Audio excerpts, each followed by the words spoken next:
ओम नमः शिवाय. हर हर महादेव. भगवान भोलेनाथांच्या कृपेने तुमच्या सर्व इच्छा मनोकामना पूर्ण हो. नमस्कार मंडळी. तर आज आहे सोमवार. मी तुम्हाला 16 सोमवारची व्रतकथा सांगणार आहे. ही कथा ऐकल्यामुळे आपल्या आयुष्यातील दुःख, दारिद्र्य, गरिबी ही दूर होत असते. तसेच घरामध्ये सुख, शांती, समृद्धी येते. त्याचसोबत आपण शिवलीलामृतमधील 11वा अध्याय पठण करणार आहोत. हा अध्याय पठण केल्यामुळे आपल्याला संपूर्ण शिवलीलामृत केल्याचे पुण्यफळ मिळत असते.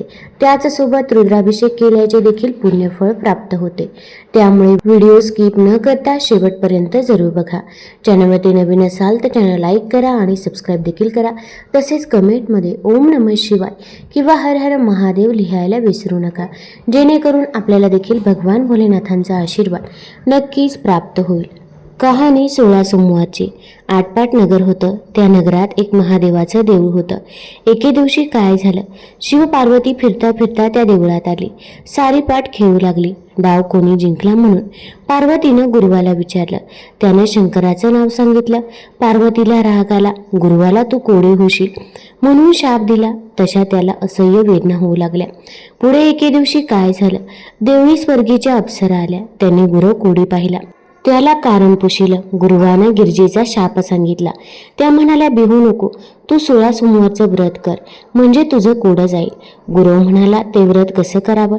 अप्सराने सांगितलं, सारा दिवस उपवास करावा, संध्याकाळी अंघोळ करावी, शंकराची पूजा करावी, नंतर अर्धा शेर कणिक घेऊन तूप गूळ घालावा व ते खावं. मीठ त्या दिवशी खाऊ नये. त्याप्रमाणे 16 सोमवार करावे. 17वे सोमवारी 5 शेर कणिक घ्यावी, तूप गूळ घालून चुरमा करावा, तो देवळी न्यावा, भक्तीने शंकराची पूजा करावी, नंतर चुरम्याचा नैवेद्य दाखवावा. पुढे ज्याचे 3 भाग करावे. एक भाग देवाला द्यावा, दुसरा भाग देवळी ब्राह्मणांना वाटावा किंवा गाईला चारावा, तिसरा भाग घेऊन जाऊन सहकुटुंबींनी भोजन करावे. असं सांगून त्या नाहीशा झाल्या. पुढे गुरुवानं ते व्रत केलं. गुरव चांगला झाला. पुढे काही दिवसांनी शंकर पार्वती पुन्हा त्या देवळी आली.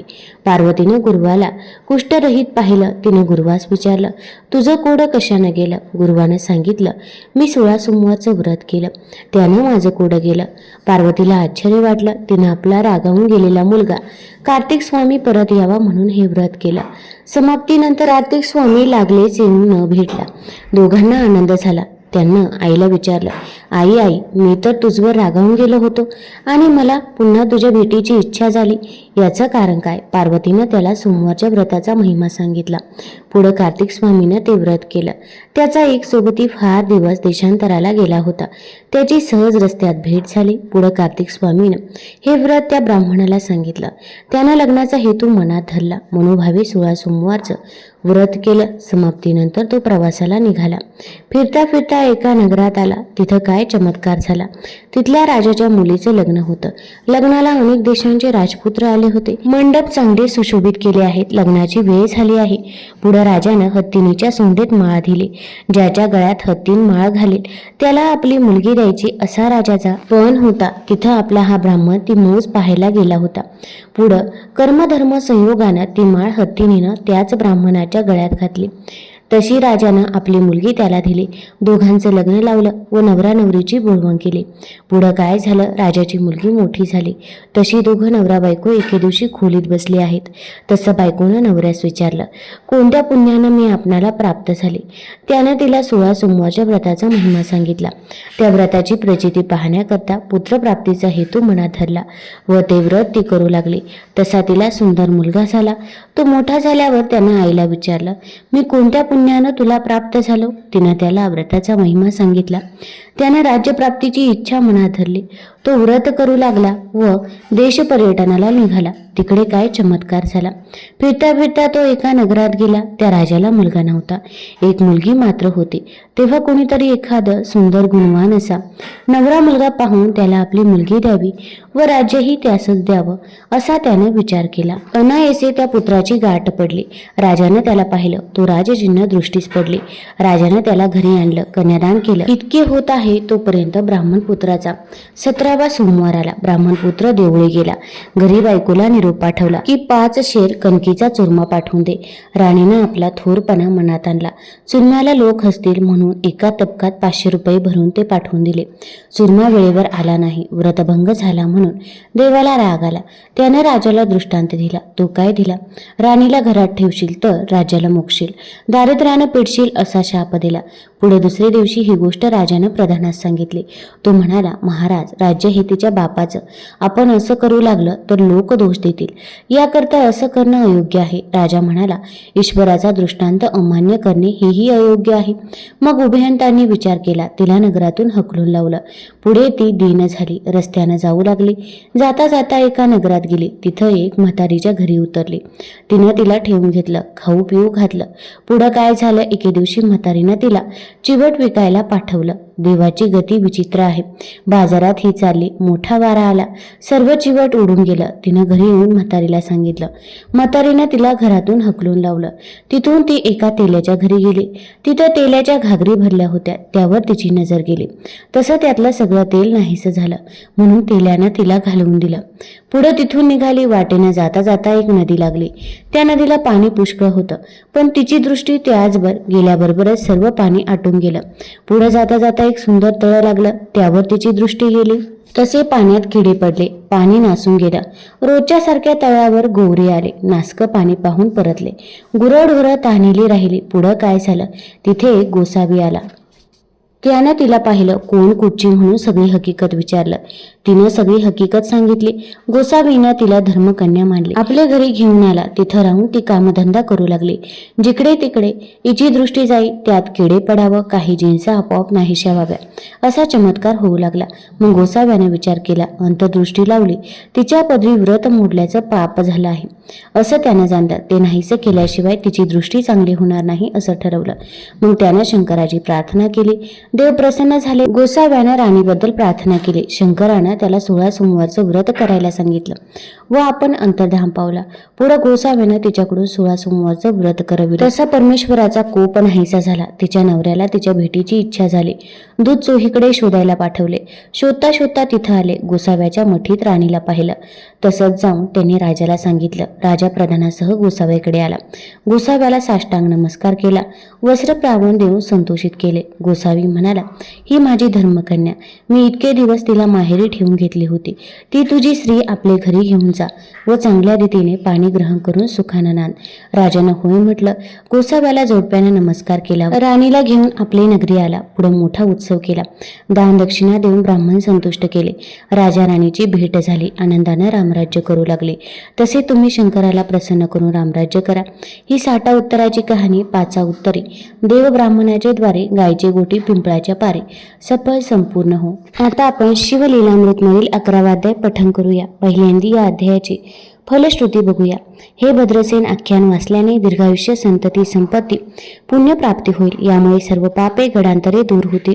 मृत्युंजय मंत्राचा जप, रुद्राचे अनुष्ठान केल्याने पिशाच्य बाधा, ग्रहपीडा दूर होतील. यावर अविश्वास दाखवणारा अल्पायुषी तमोगुणी होईल. अशा लोकांच्या संगतीत राहण्यामुळे सर्व नाश होतो. म्हणून शिवलीलामृत अखंड वाचावे. ते न जमल्यास 11वा अध्याय तरी वाचा. अध्याय पठण करण्यापूर्वी एक विनंती आहे. चॅनलवरती नवीन असाल तर चॅनल लाईक करा आणि सबस्क्राईब देखील करा. तसेच तुम्ही हा व्हिडिओ कुठून बघत आहात ते देखील आम्हाला जरूर कळवा आणि कमेंटमध्ये ओम नमः शिवाय किंवा हर हर महादेव लिहायला विसरू नका. श्री शिवलीलामृत अध्याय 11वा. श्री गणेशाय नमः. नित्य शिवभक्ती, शिवपूजा, शिवलीलामृत श्रवण करण्यात ज्यांना आनंद वाटतो ते न धन्य आहेत. सूत म्हणतात, रुद्राक्षी भस्म धारण करणाऱ्याचे पुण्य अपार असते. 1000 रुद्राक्षी धारण करणारा शिवस्वरूप मानून इंद्र त्याला वंदन करतो. त्याच्या दर्शनाने अनेक जीवांचा उद्धार होतो. 2 दंडात 16 शिकेमध्ये एक अशी रुद्राक्षे बांधून त्यावरून केलेले स्नान त्रिवेणी स्नाना इतके फलदायी होते.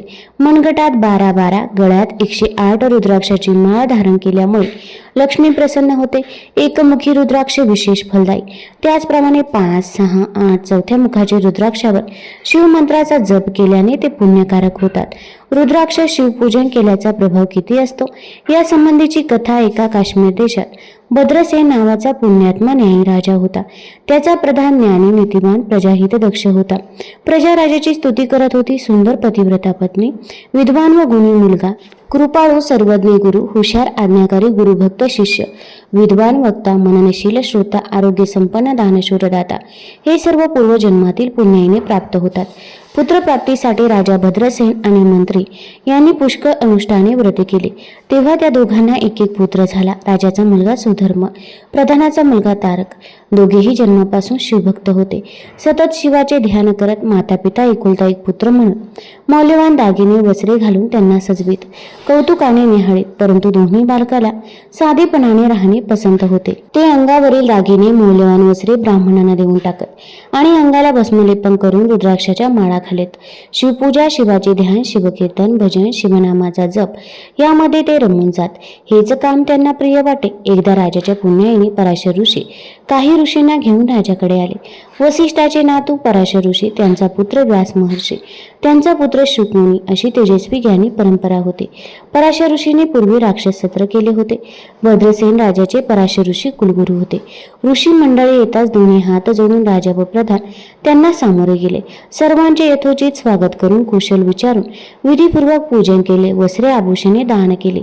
स्वादिष्ट भोजन दिले. त्यानंतर राजा प्रधानाने आपली दोन्ही मुले ऋषींच्या पायावर घातली आणि राजा व प्रधान म्हणाले, गुरुदेव, आम्हा दोघांची 2 मुले रात्रंदिवस शिवपूजा, शिवध्यान, शिवनामाचा जप या दंग असतात. त्यांना मौल्यवान वस्त्रे आभूषणे आवडत नाही. ते कोणाशी बोलत नाही. राज्य, सुख, वैभव यांना आवडत नाही. त्यांचे आचरण पाहून आम्हाला यांची काळजी वाटते की पुढे हे तरुण झाल्यावर राज्यकारभाराची सूत्रे कशी सांभाळतील. मुलांना आशीर्वाद देत त्यांच्या तेजस्वी मुखांकडे पाहून पराशर ऋषींना आनंद वाटला. ते म्हणाले, हे दोघे शिवभक्त का झाले या संबंधीची कथा मी तुम्हाला सांगतो. काश्मीर देशातील नंदीग्राम नावाच्या शहरात महानंदा नावाची वैश्य होती.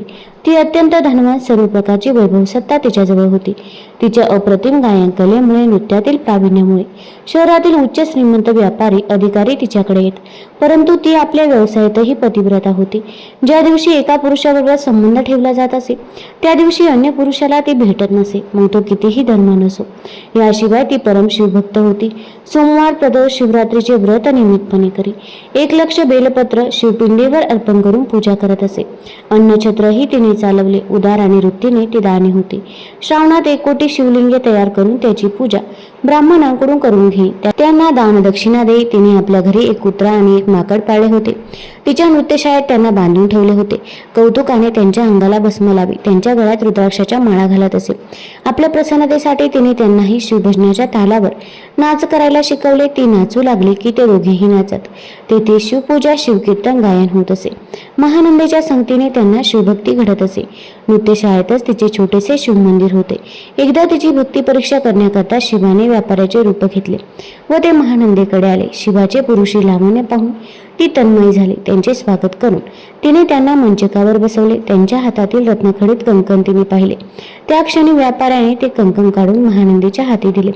महानंदीला आनंद झाला. ती म्हणाली, आजपासून 3 दिवस मी तुमची दासी झाले.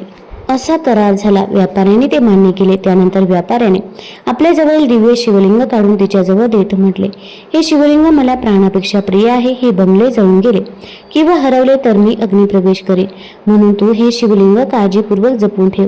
माझे व्रत फार कठीण आहे अवश्य, म्हणून महानंदीने ते तेजस्वी शिवलिंग नृत्यशाळेत नेऊन ठेवले. थोड्या वेळाने ती दोघीही रत्नखचित मंचकावर झोपली. तिला झोप लागलेली पाहून शंकराने लीला केली. नृत्यशाळेला आग लावली. आगीच्या ज्वाला पाहून लोक आरडाओरडा करू लागले. महानंदा शांत झोपलेली होती. तिला व्यापाऱ्याने जागे केले. ती धावतच नृत्यशाळेत गेली. तेथे बांधलेले कुत्रा व माकड यांना मुक्त केले. ते पळतच जंगलात निघून गेले आणि तेवढ्यात नृत्यशाळा भस्मसात झाली आणि अग्नी शांत झाला. तेव्हा व्यापाऱ्याने विचारले, महानंदी, माझे दिव्य शिवलिंग या आगीत जळाले की काय? तुला मी काळजीपूर्वक सांभाळून ठेवण्यास सांगितले होते. एकदाच महानंदा घाबरी झाली. शिवलिंग भस्मसात झाले या विचाराने पश्चाताप करून रडू लागली. व्यापारी म्हणाला, आपल्या कराराचा आज 2रा दिवस आहे, परंतु शिवलिंग भस्म झाले म्हणून ठरल्याप्रमाणे मी अग्निप्रवेश करतो. असे म्हणून व्यापाऱ्याने चित्ता तयार केली आणि ओम नमः शिवाय म्हणून चित्तेत उडी घेतली. हे पाहून महानंदा दुःखी झाली. तिने ब्राह्मणाला बोलावून आपली संपत्ती, महाल सर्वांचे दान केले. त्यानंतर तिने स्नान केले, अंगाला भस्म लावले, रुद्राक्षे धारण केले, शिवाचे ध्यान केले आणि त्याच अग्निकुंडात हर हर शिव शिव म्हणून उडी टाकली. त्या क्षणी उदय जलावरून सूर्य प्रकट व्हावा तसे भगवान शंकर प्रकट झाले. त्यांनी वरचेवर चेंडू झेलला. त्या सहजपणे महानंदेला वरचे वर उचलले, छातीशी धरून म्हणाले, मी तुझ्यावर प्रसन्न आहे, हवा तो वर माग. देवा, हे सर्व नंदीग्राम नगर उद्धरून यावे. तथास्तु म्हणत शिव अंतर्धान पावले. अशा प्रकारे आपली माता, बंधू, नगरवासी यांच्यासह महानंदा शिवलोकी गेली. त्या शिवलोकी आधी व्याधी क्षुधा तृष्णा नाही, म्हणून तेथे भेदबुद्धी, काम, क्रोध, दुःख, मद, मत्सर नाही. तेथील पाणी अमृताप्रमाणे गोड, कल्पतरूची बने, कामधेनूची खिल्लारे, चिंतामणीची घरे. तेथे शिवभक्तांना जे पाहिजे ते त्वरित लाभते. ही कथा सांगून पराशर ऋषी म्हणाले, राजा महानंदीने पाळलेले माकड आणि कुत्रा या जन्मी सुधर्मा आणि तारक म्हणून जन्माला आले आहे. पूर्वजन्मीच्या शिवभक्तीच्या पुण्यामुळे या जन्मी त्यांना मानवदेह अधिकाराप्रमाणे मिळेल. ते दोघे योग्य वेळ येताच त्यांच्या अधिकाराप्रमाणे उत्तम राज्यकारभार करतील. तुम्ही त्यांची चिंता करू नका, ते तुम्हाला शिवभक्तीची दीक्षा देतील. भद्रसेन राजाने प्रधान अपत्यासह पराशर ऋषींना साष्टांग नमस्कार केला. ते म्हणाले, आम्हाला सुपुत्राचा लाभ झाला, आम्ही धन्य झालो. आता हे दोघे किती काळ राज्यकारभार करतील, यांचे आयुष्य किती आहे हे कृपया आम्हाला सांगावे, कारण ते दोघे नवसाचे एकुलते असल्याने आम्हाला प्राणप्रिय आहेत, म्हणून आपल्याला विनंती आहे. पराशर म्हणाले, राजा, खरे सांगितले तर तुम्हाला दुःख होईल आणि खोटे बोलले तर मला पाप लागेल. तेव्हा एक, तुझ्या मुलाला आज 12 वर्ष पूर्ण झाली आहेत. आजपासून 7व्या दिवशी तुझा मुलगा मृत्यू पावेल. हे ऐकताच राजा मूर्छित होऊन पडला. सर्व जनता शोक करू लागली. अंतपुरातील स्त्रिया रडू लागल्या. राजा शुद्धीवर येताच हाय हाय करून शोक करू लागला. तेव्हा पराशर ऋषींनी त्याला सावध करून धीर देत म्हटले, राजा, मी काय सांगतो ते, जेव्हा सर्व चराचर केवळ ब्रह्ममय होते, तेव्हा अहब्रह्म असे स्फुरण होऊन महद नावाचे तत्व मायेने उत्पन्न झाले. सत्व, रज, तम हे त्रिविध अहंकार शिवाच्या इच्छेने घडून आले. शिवाने सत्वापासून विष्णू, रजापासून विधाता, तमोगुणापासून सर्व विनाश करणाऱ्या रुद्राला निर्माण केले. सृष्टीच्या रचनेची विधात्याला आज्ञा केली आणि 4 वेदाचे सार असणारा रुद्राध्याय शिकवला. हे शिवाचे रूप आहे असे जाणून विधात्याने आपल्या 7 पुत्रांना उपदेश दिला.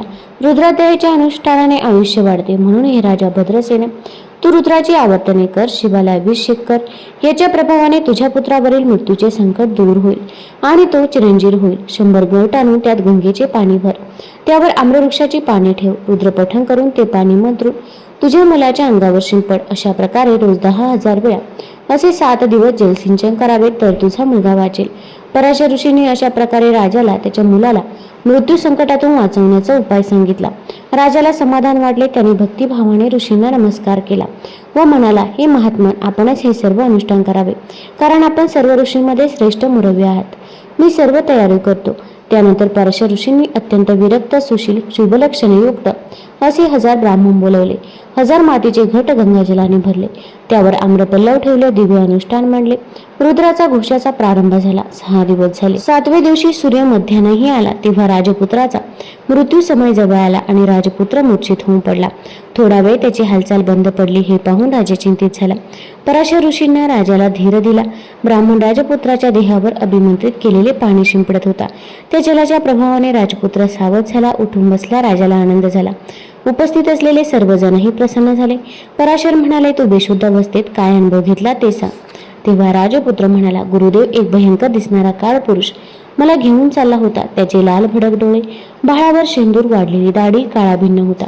त्याच वेळी 4 तेजस्वी पुरुष आले. त्यांनी त्या काळ पुरुषाच्या हातून मला मुक्त केले आणि त्याला मारीत मारीत ते घेऊन गेले.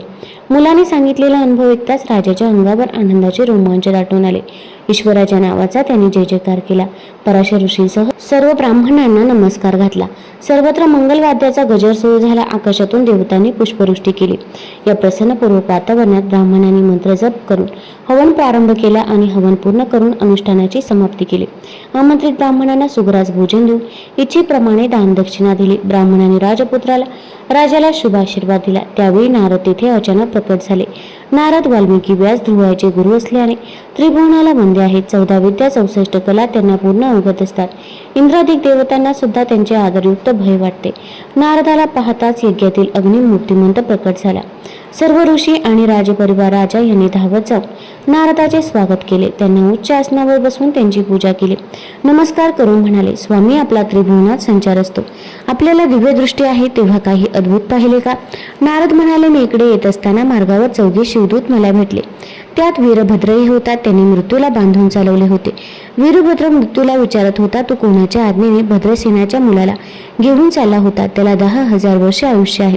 राजा, तू रुद्रानुष्ठान केल्यामुळे तुझ्या मुलाचे मृत्यू संकट टळले. राजाने नारदाला नमस्कार केला. नारद अंतर्धान पावले. त्यानंतर राजाने रुद्राचे सहस्रवर्तन केले. आपल्या पुत्राला राज्यगादीवर बसवले. तारकाला युवराज केले. राजा प्रधान तप करण्यास मनात निघून गेले. यथाअवकाश ते दोघे शिवपदास गेले.